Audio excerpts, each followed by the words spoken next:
الحمد لله نحمده ونستعينه ونستغفره ونؤمن به ونتوكل عليه ونعوذ بالله من شرور أنفسنا ومن سيئات أعمالنا من يهده الله فلا مضل له ومن يضلله فلا هادي له ونشهد أن لا إله إلا الله وأن سيدنا ونبينا ومولانا محمدا عبده ورسوله صلى الله تعالى عليه وعلى آله وأصحابه وسلم تسليما كثيرا كثيرا.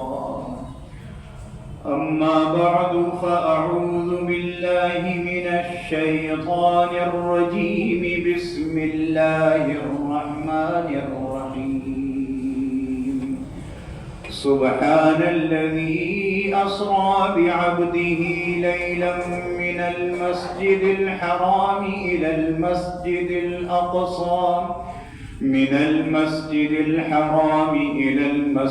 الأقصى الذي باركنا حوله لنريه من آياتنا إنه هو السميع البصير. صدق الله العظيم. بزرگان محترم اور برادران عزیز،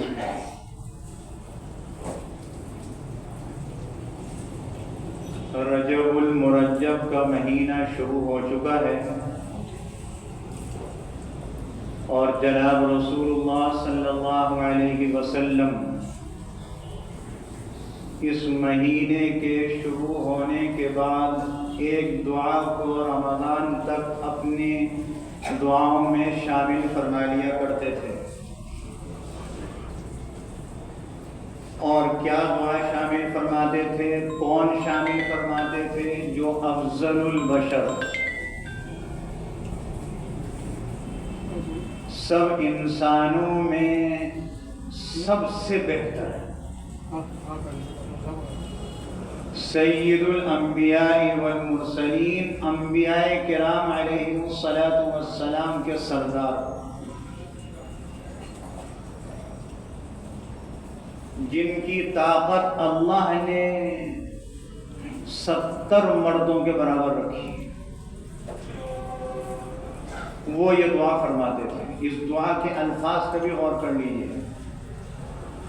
اپنے رب سے مانگتے تھے اللہم بارک لنا، اے اللہ ہمارے لیے برکت عطا فرما دے، فی رجب و شعبان، رجب کے مہینے میں اور شعبان کے مہینے میں،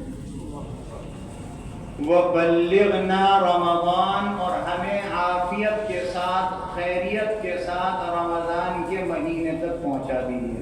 کون کہہ رہا ہے؟ افضل البشر. اور میں نے کہا کہ جن کی طاقت 70 مردوں کے برابر ہے، ایک روایت کے مطابق، جو اللہ سے یہ عرض کر رہے ہیں کہ اے اللہ اس میں برکت تو عطا فرمائیے، لیکن جسمانی عافیت، ایمانی عافیت، اعمال کی عافیت کے ساتھ اس ماہ مبارک تک پہنچا دیجیے. اور ہم کتنے کمزور ہیں، ایمان کے لحاظ سے بھی، اعمال کے لحاظ سے بھی، جسم کے لحاظ سے بھی. دراصل جناب رسول اللہ صلی اللہ علیہ وسلم نے اپنی امت کے لیے یہ دعا تعلیم فرمائی کہ تم بھی اپنے رب سے یہ دعا کیا کرو. جب اللہ کا نبی کرتا ہے تو تم میری امت ہو، تم بھی کرو کہ اے اللہ اس دونوں مہینوں میں ہمیں برکت عطا فرما دیجیے، اور خیر و عافیت کے ساتھ ایمان کی بھی عافیت، اعمال کی بھی عافیت، جسم کی بھی عافیت، صحت کے ساتھ اس ماہ مبارک تک پہنچا دیں. اس دعا کو چاہیے ہمیں کہ اپنی انفرادی دعاؤں میں شامل کر دیں. جو دعائیں جناب رسول اللہ صلی اللہ علیہ وسلم نے مانگی ہیں، بڑی کرامت ہے، ان کے الفاظ میں بڑی نورانیت ہے. اس لیے ہمیں چاہیے کہ جب ہم اس دعا کو کریں تو یہ یقین کے ساتھ کریں کہ اللہ کے رسول نے برکت مانگی، اللہ نے عطا فرمائی، ہم مانگیں گے اللہ ہمیں بھی عطا فرمائے، کیونکہ دینے والی ذات وہی ہے۔ پہلی بات۔ دوسری بات یہ کہ عقائد بیان ہو رہے ہیں، ان عقائد کا تعلق اسلام سے ہے۔ اسلام نے ہمیں یہ عقائد بتلائے ہیں، ان میں سے ایک عقیدہ، ہمارا عقیدہ یہ ہے کہ اللہ تعالی نے ہمارے نبی کریم صلی اللہ علیہ وسلم کو جاگتے میں، سوتے میں نہیں، جاگتے میں، جسم اطہر کے ساتھ، خواب کی حالت میں نہیں، کسی جسم کے ساتھ، مسجد حرام سے مسجد اقصی اور پھر مسجد اقصی سے ساتوں آسمان کی سیر کرائی، اور رات ہی میں آپ واپس مکہ مکرمہ واپس تشریف لے آئے۔ ابھی میں نے آیت تلاوت کی سورہ اسراء یا سورہ بنی اسرائیل کی پہلی آیت۔ آپ نے یہ سیر جنت کی ایک سواری براق پر فرمائی، جس کا قدم وہاں پڑتا تھا جہاں ہماری جتنی دور نظر جاتا ہے، اٹھنے کے بعد، قدم اٹھنے کے بعد کتنی دور، یہ عقیدہ ہے۔ قرآن مجید نے بتلا دیا، نبی کریم صلی اللہ علیہ وسلم نے اپنی طویل حدیث میں اس کو ذکر فرمایا، بخاری شریف میں موجود ہے۔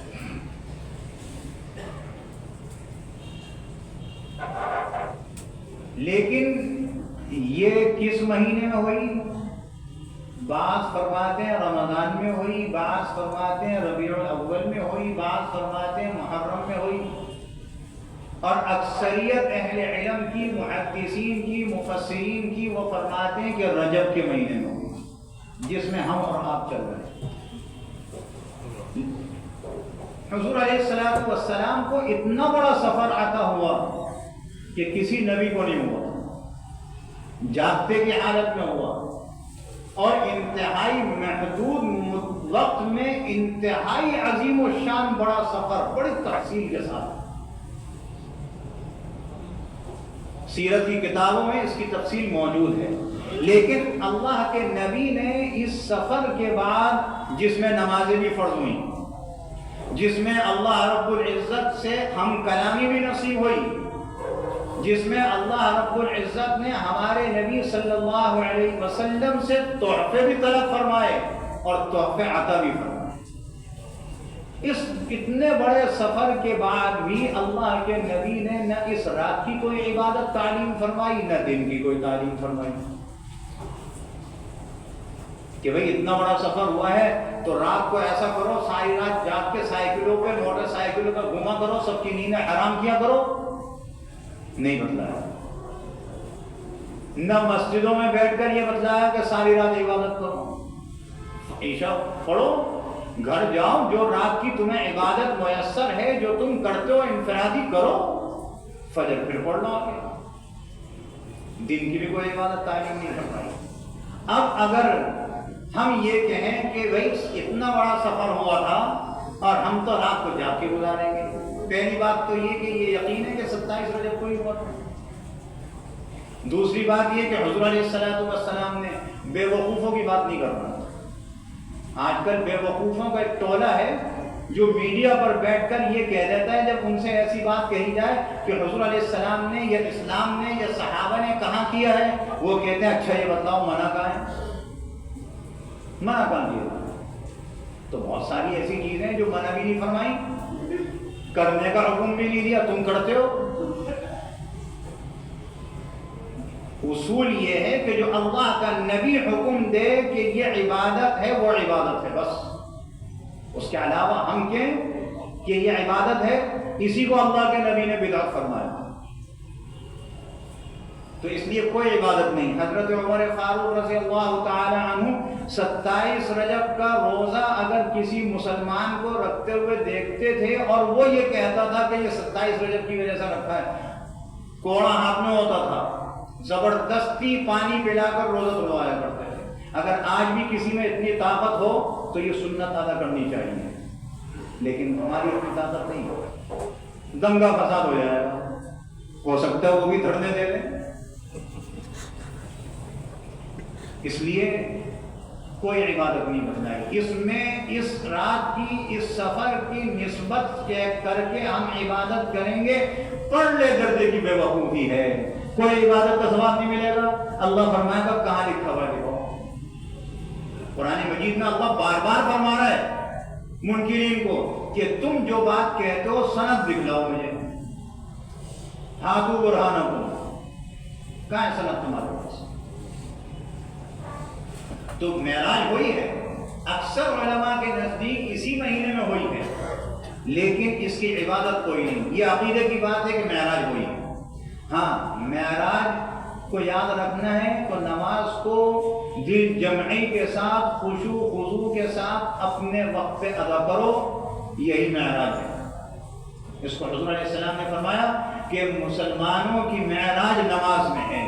اور نماز کے جو آخر قاعدے میں یا جو التحیات ہم پڑھتے ہیں یہ ساری معراج کی یاد ہے. جب نماز پڑھیں گے تو معراج کی سالگرہ سال میں منانے کی ضرورت نہیں ہوگی, دن میں 5 وقت اس کے ہمیں ضرورت ہے. نمبر 15, حضور علیہ السلام اور تمام انبیاء علیہ السلام اہل السنت والجماعت کا اجماعی اور متفق عقیدہ ہے کہ اپنی قبر مبارک میں زندہ ہے, حیات ہے. دنیا کی حیات سے زیادہ وہ حیات مضبوط ہے. جناب رسول اللہ صلی اللہ علیہ وسلم کو تمام مخلوقات سے زیادہ علوم عطا ہوئے. جتنی اللہ کی مخلوق ہے سب سے زیادہ. مخلوق میں سے کوئی بھی ان علوم تک نہیں پہنچ سکتا. تاہم اس سے یہ لازم نہیں آتا کہ آپ کو ہر زمانے میں پیش آنے والے ہر واقعے کی اطلاع بھی ہو, کیونکہ کسی واقعے کا آپ کے مشاہدے سے غائب ہونا آپ کی علمی وسعت اور علمی افضلیت میں نقصان پیدا نہیں کرتا. جیسا کہ حضرت سلیمان علیہ السلام سے وہ بات مخفی رہی جس کو ہدہد جانتا تھا. اللہ نے سورہ نمل میں اس کو ذکر فرمایا کہ بلقیس جو ملکہ تھی ایک علاقے کی, اور حضرت سلیمان علیہ السلام نے خط لکھ کر اس کو طلب کیا تھا, وہاں سے چل پڑی اپنے علاقے سے. اور حضرت سلیمان علیہ السلام بھی بادشاہ ہیں, ایسے بادشاہ کہ اس بادشاہی کی اللہ سے دعا فرمائی تھی, اللہ نے قبول فرمائی تھی. تو ہدہد نے کہا کہ بھائی وہ تو ایسے تخت پر بیٹھتی ہے, اس کی ایسی کیفیت ہے تخت کی, اگر آپ کہیں تو میں اس پلک کے جھپکنے سے پہلے وہ تخت آپ کے سامنے حاضر کر سکتا ہوں. حضرت سلیمان علیہ السلام کو نہیں خبر تھی ایسا تخت, اور وہ اس نے حاضر کر دیا. بلقیس وہاں دیکھ کر حیران رہ گئی. بعد میں ملکہ بلقیس مسلمان ہو گئی تھی, اسلام کی دعوت پیش کی حضرت سلیمان علیہ السلام. تفسیر سورہ نمل میں ہے. تو یہ جو حضرت سلیمان علیہ السلام کو معلوم نہیں تھا, اس سے ان کی افضلیت اور زیادہ علم والے ہونے میں کوئی نقصان نہیں آتا. اسی طرح حضور سارے نبی اسی میں, آپ کی امت تمام امتوں سے بہتر, یہ بھی عقیدہ ہے. میں اور آپ بھی آ گئے اس میں, جتنی امتیں گزری ہیں سب سے بہتر.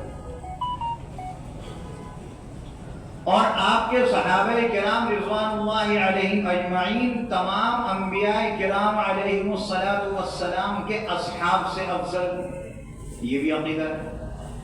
آپ کی امت میں سب سے افضل حضرت صدیق اکبر, پھر علی ترتیب حضرت فاروق اعظم, پھر حضرت عثمان غنی, پھر حضرت علی رضی اللہ تعالی عنہ اجمعین.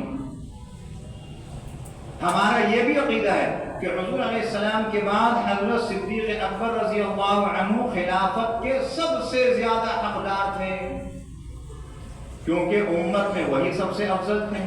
اور آپ کے بعد بالترتیب حضرت فاروق اعظم, حضرت عثمان غنی, حضرت علی رضی اللہ عنہ خلافت کے حقدار تھے, اور اسی ترتیب کے ساتھ خلافت قائم بھی ہوئی. اسی طریقے سے ازواج مطہرات رضی اللہ تعالی عنہن کے لیے پوری امت کی مائیں اور ہر عیب سے پاک و صاف ہیں. دیکھیں نبی نہیں تھی وہ, ولیہ ضرور تھی، اور اللہ نے اپنے نبی کے لیے ان کا انتخاب کیا تھا. تو ہمارے نبی کے لیے جس کا انتخاب ہوا وہ کسی عیب میں مبتلا ہو، یہ نہیں ہو سکتا. اس لیے یہ عقیدہ ہے کہ ہر عیب سے پاک و صاف تھی. اللہ کی رضا اور خوشنودی کی دعائیں کرنا ہر مسلمان پر ان کا حق ہے. صرف عقیدہ ہی نہیں، حق بھی ہے کہ ہم ان کی اللہ کے ہاں رضا نصیب ہو جائے، خوشنودی نصیب ہو جائے. یہ بھی حق ہے ہر مسلمان پر. یہ ہماری مائیں ہیں، امہات المؤمنین. اور دیکھیے جو نبی کی زوجہ محترمہ ہوتی ہیں، جب مسلمانوں کی ماں ہو گئی، یہ بھی ایک مسئلے کی بات تھی. اور اسی طرح ہوا کہ حضور علیہ السلام جب دنیا سے تشریف لے گئے، وفات ہو گئی، تو کسی امتی کے ساتھ ام المؤمنین کا نکاح جائز نہیں تھا. نہ کسی نے پیغام دیا. کیوں؟ جب ماں ہو گئی مسلمانوں کی تو نکاح کیسے جائز ہو سکتا؟ یہی وجہ تھی. ان وجوہات میں سے ایک بڑی وجہ یہ بھی تھی. ازواج مطہرات میں سب سے افضل حضرت خدیجہ بنت خویلد رضی اللہ تعالی عنہ سب سے افضل، اور ان کے بعد حضرت عائشہ صدیقہ رضی اللہ تعالی عنہ. اور دونوں میں بڑا فرق ہے. کسی نے کسی سے پوچھا تھا بتائیے کہ حضرت خدیجہ اور حضرت عائشہ رضی اللہ تعالی عنہما میں کیا فرق ہے؟ انہوں نے کہا بہت بڑا فرق ہے. حضرت خدیجہ رضی اللہ تعالی عنہ کا نکاح محمد ابن عبداللہ سے ہوا تھا. حضرت عائشہ رضی اللہ تعالی عنہ کا نکاح محمد رسول اللہ سے. بہت بڑا فرق ہے. حضرت خدیجہ رضی اللہ عنہ کا نکاح محمد ابن عبداللہ سے ہوا. محمد رسول اللہ انہی کے نکاح میں تھے جب بنے. 25 سال زندگی گزاری اور 15 سال بڑی تھی حضور علیہ السلام سے. 15 سال بڑی.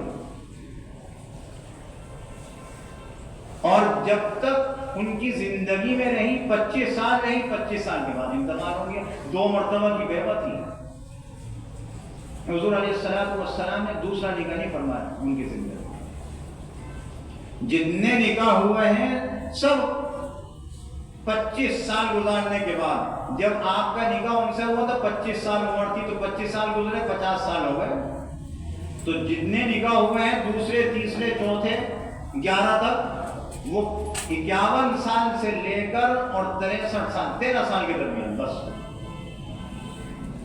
یہ جو آج کہتے ہیں نا تو دوسری شادی سنت ہے، بالکل سنت نہیں. کس نے کہا سنت؟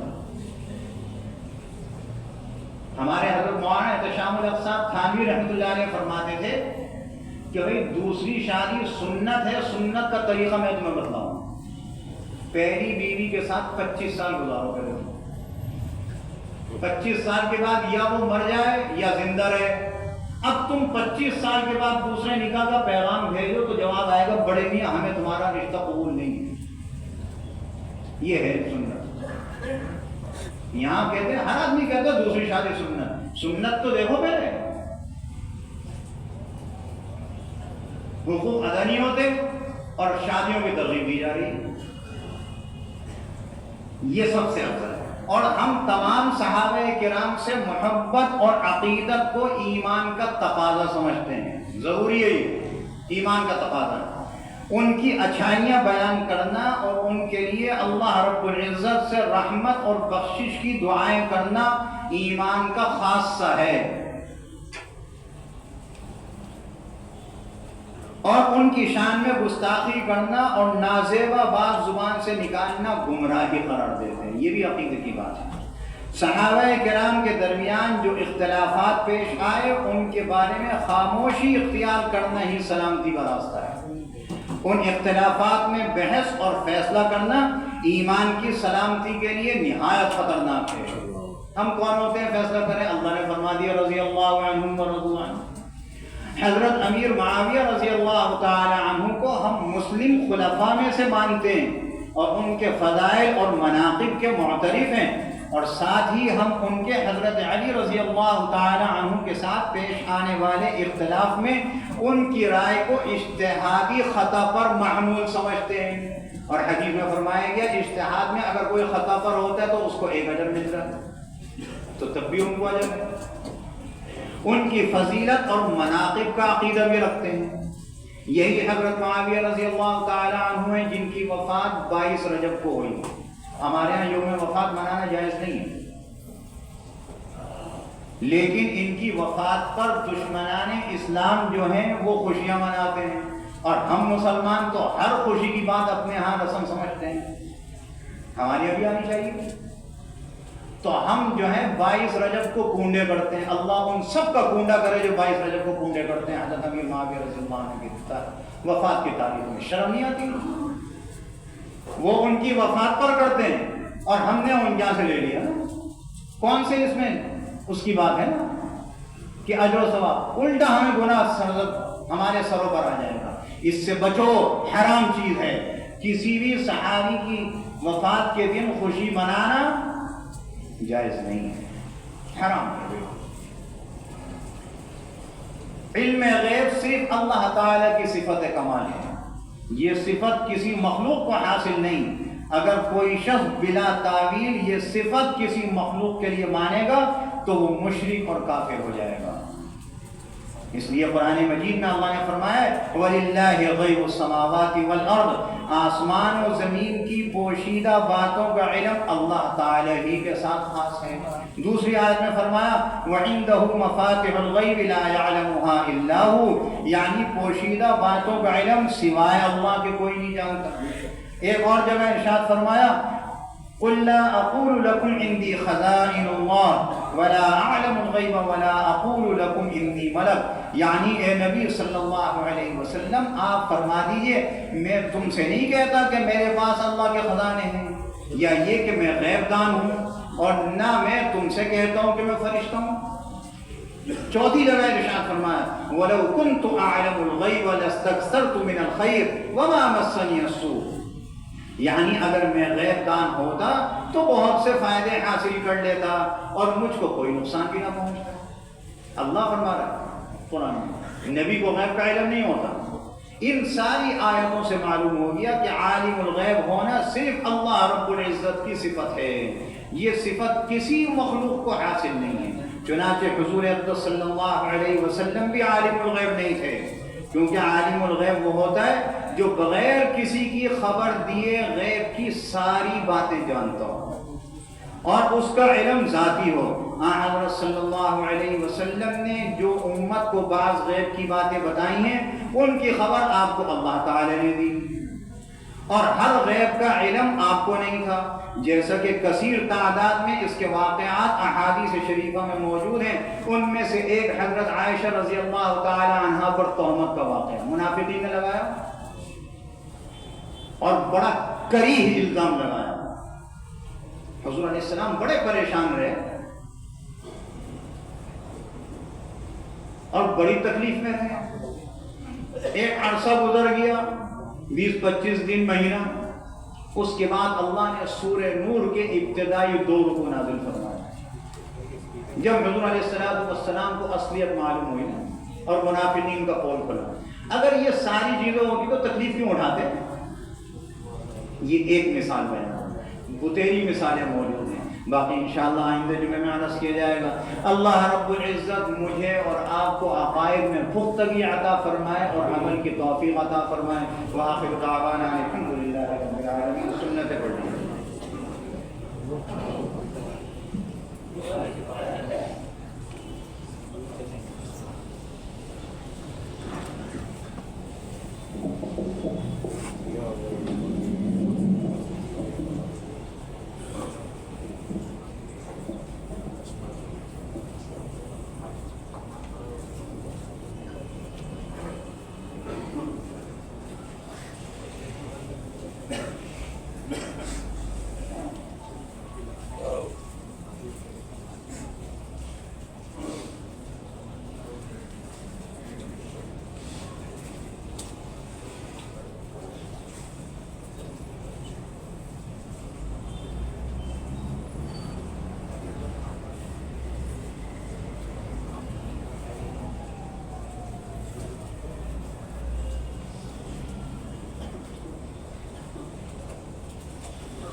الحمد لله الذي أسرى بعبده ليلا من المسجد الحرام إلى المسجد الأقصى ثم منه إلى السماوات العلى، وأشهد أن لا إله إلا الله وحده لا شريك له، وأشهد أن سيدنا ومولانا محمدًا عبده ورسوله سيد الورى، صلى الله عليه وعلى آله وأصحابه الذين كشفوا الدجى، وسلم تسليما كثيرا.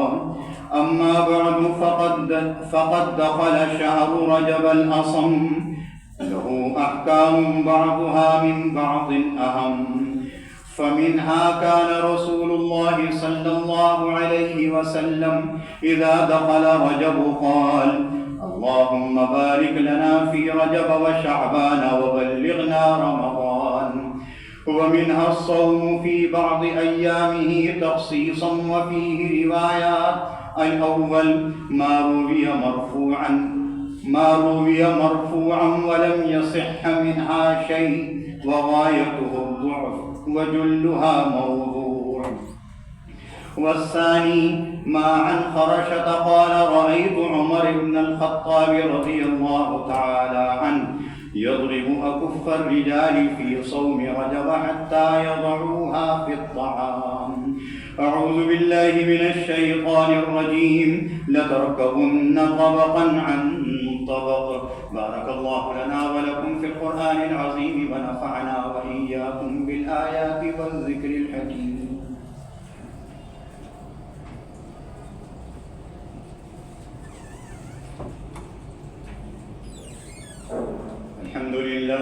الحمد لله وكفى، وسلام على عباده الذين اصطفى، خصوصا على سيد الكونين وخاتم الأنبياء وعلى آله وأصحابه الأخيار مرضيا. أما بعد فأعوذ بالله من الشيطان الرجيم. إن الله وملائكته يصلون على النبي يا أيها الذين آمنوا صلوا عليه وسلموا تسليما. اللهم صل على محمد عبدك ورسولك وصل على المؤمنين والمؤمنات والمسلمين والمسلمات وبارك على محمد وأزواجه وذريته. قال النبي صلى الله عليه وسلم: أرحم أمتي بأمتي أبو بكر وأشدهم في أمر الله عمر وأصدقهم حياء عثمان وأقواهم علي وفاطمة سيدة نساء أهل الجنة والحسن والحسين سيدا شباب أهل الجنة وحمزة أسد الله وأسد رسوله رضي الله تعالى عنهم وعن كل الصحابة أجمعين. اللهم أنت الله لا إله إلا أنت الغني ونحن الفقراء. أنزل علينا الغيث واجعل ما أنزلت لنا قوة وبلاغا إلى حين. اللهم اسقنا غيثا مغيثا مريئا مريعا نافعا غير ضار غير آجل. اللهم اسق عبادك وبهيمتك وانشر رحمتك وأحيي بلدك الميت. اللهم اسقنا غيثا مغيثا مريعا غدقا مجلجلا عاما طبقا صحا دائما. اللهم اسقنا الغيث ولا تجعلنا من القانطين برحمتك يا أرحم الراحمين. والحمد لله رب العالمين. عباد الله رحمكم الله. إن الله يأمر بالعدل والإحسان وإيتاء ذي القربى وينهى عن الفحشاء والمنكر والبغي يعظكم لعلكم تذكرون. اذكروا الله يذكركم ولذكر الله أكبر والله يعلم ما تصنعون.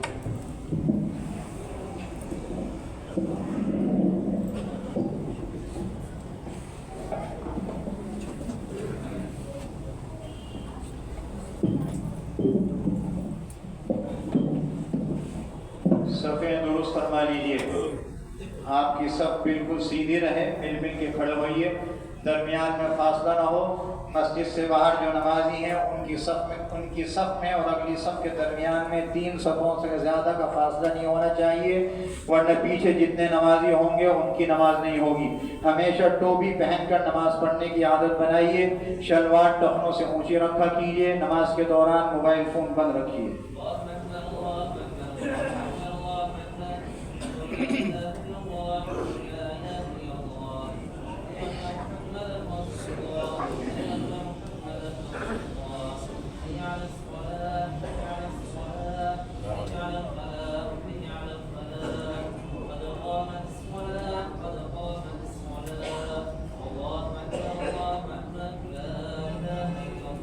اللہ اکبر.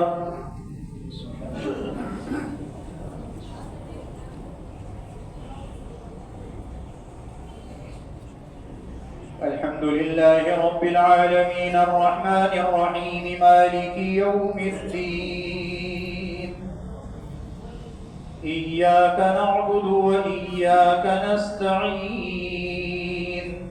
اهدنا الصراط المستقيم صراط الذين أنعمت عليهم غير المغضوب عليهم ولا الضالين.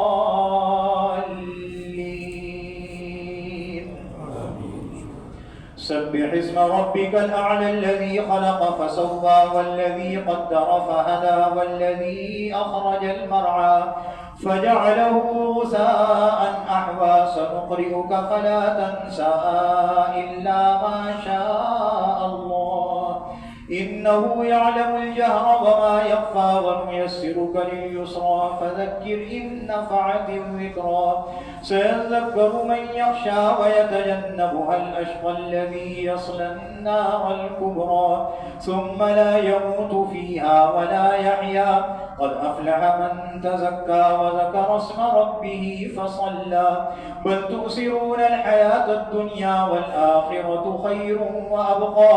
إن هذا لفي الصحف الأولى صحف إبراهيم وموسى. الله أكبر.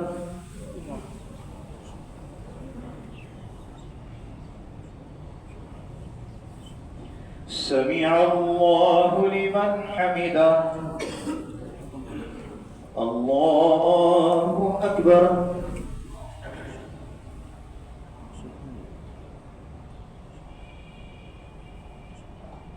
الله أكبر. الله أكبر.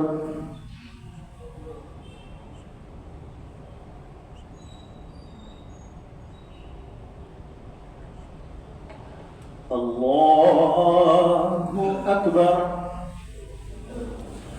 الحمد لله رب العالمين الرحمن الرحيم مالك يوم الدين إياك نعبد وإياك نستعين اهدنا الصراط المستقيم صراط الذين أنعمت عليهم غير المغضوب عليهم ولا الضالين.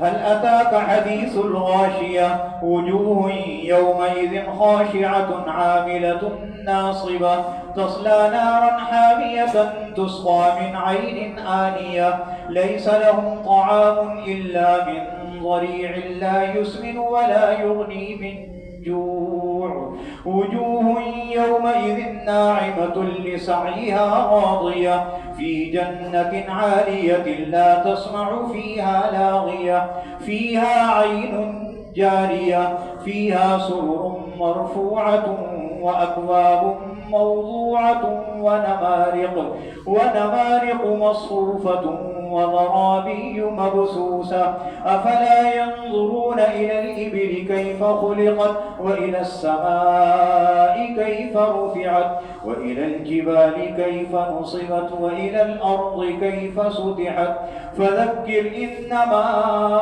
أنت مذكر لست عليهم بمسيطر إلا من تولى وكفر فيعذبه الله العذاب الأكبر إن إلينا إيابهم ثم إن علينا حسابهم. الله أكبر.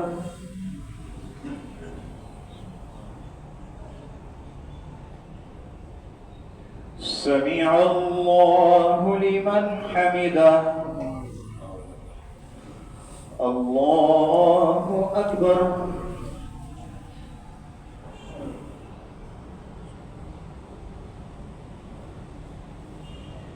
الله أكبر.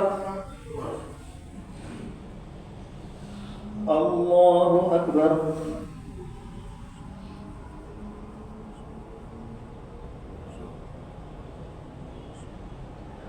الله أكبر.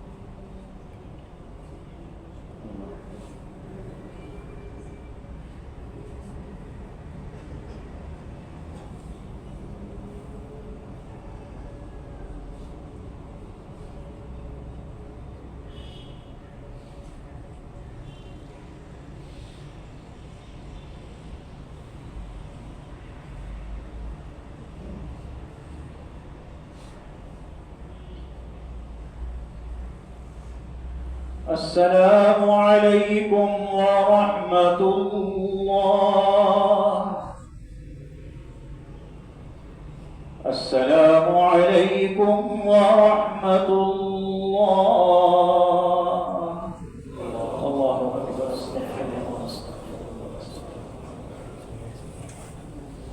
الحمد لله رب العالمين والعاقبة للمتقين والصلاة والسلام على سيد الأنبياء والمرسلين وعلى آله وأصحابه أجمعين.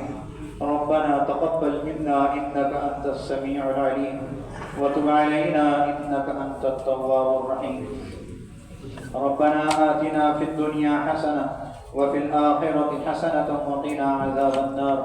ربنا لا تجعلنا فتنة للقوم الظالمين ونجنا برحمتك من القوم الكافرين اللهم أحسن عاقبتنا في الأمور كلها وأجرنا من خزي الدنيا وعذاب الآخرة اللهم إنا نجعلك في نحورهم ونعوذ بك من شرورهم اے اللہ ہم سب کے گناہوں کو معاف فرما، صغیرہ کبیرہ ظاہری باطنی ہر قسم کے گناہوں سے پاک فرما، اعمال صالحہ نصیب فرما، اعمال سیئہ سے بچنے کی توفیق عطا فرما، شرور و فتن سے محفوظ فرما، مقاصد حسنہ میں کامیابی عطا فرما۔ اے اللہ جتنے پریشان حال ہیں ان کی پریشانی کو دور فرما، جو گھروں میں رشتوں کی وجہ سے پریشان ہیں ان کے لیے نیک اور صالح رشتے عطا فرما، جو اپنے کاروبار کی طرف سے پریشان ہیں اللہ ان کی پریشانی کو دور فرما، جائز اور حلال روزگار عطا فرما، حرام سے بچنے کی توفیق عطا فرما، سود کی لعنت سے مکمل طور پر بچنے کی توفیق عطا فرما، جو اپنی اولادوں کی طرف سے پریشان ہیں اللہ ان کی پریشانی کو دور فرما۔ اے اللہ ہماری اولادوں کو نیک بنا، اپنے دین پر چلنے والا بنا، دین اسلام کا داعی بنا، ماں باپ کا مطیع اور فرما بردار بنا۔ اے اللہ جو بیمار ہیں انہیں شفا عطا فرما، جو مقروض ہیں ان کو قرضوں کے عذاب سے نجات عطا فرما۔ اے اللہ ہمارے چھوٹے بڑے جو اس دنیا سے چلے گئے سب کے ساتھ مغفرت کا معاملہ فرما، سب کو اپنی جنت میں جگہ عطا فرما۔ اے اللہ ہماری زندگیاں بھی جب تک کی ہیں ہم سب کو اسلام پر قائم رکھ، جب وقت آئے تو ایمان والی موت عطا فرما، قیامت کے دن اپنا دیدار اور حضور اقدس صلی اللہ علیہ وسلم کی شفاعت میسر فرما۔ رب اجعلني مقيم الصلاة ومن ذريتي ربنا وتقبل دعاء ربنا اغفر لي ولوالدي وللمؤمنين يوم يقوم الحساب وصلى الله تعالى على خير خلقه محمد وآله وأصحابه أجمعين برحمتك يا